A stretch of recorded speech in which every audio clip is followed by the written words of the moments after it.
In this video, I'm going to show you how to trade on BtcDana. Now, the first thing you have to do here inside your account dashboard is you want to go to trading account over here, and then you want to select if you want to trade with your demo account or your real account. So you'll be able to open one demo account and then the real account as well over here. It's very easy with the click of two buttons. I'm going to show you how to get started with trading by using this demo account over here. So I'm just going to go ahead and click on trade over here. I know you can see my credentials here, but this doesn't matter because it's just a test demo account. I'm going to copy this where it says account here, and then you want to click on web trading. This will open up a tab which looks like this here, and you want to, where it says login, you want to type in this account number here. So I'm going to just paste it in here like that. There we go. And then where it says password, copy that password, paste it in here, and then the server is Dana Global Server. That's correct here. I can click on connect to account, and it's going to basically connect me to my demo account here in the MT5 trading platform.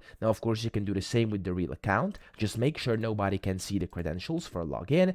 And then what you can do here is you can click on the new order up top. Of course, first select the symbol you want to trade. So for example, me, I'm going to choose Euro USD here, new order up top. And then here you can type in your volume. You can do whatever you want here. You can put a stop loss or take profit if you want to. And then here you can also add a comment to your order. And then of course you can also select what type of order you want to do. So we have market execution, buy limit, sell limit, etc. And then just click on buy or sell down here, and it's going to get confirmed. And down here at the bottom, you'll be able to see your current orders. So that's how you do it. I hope this video helped you out. If it did, please subscribe to the channel and help me out as well.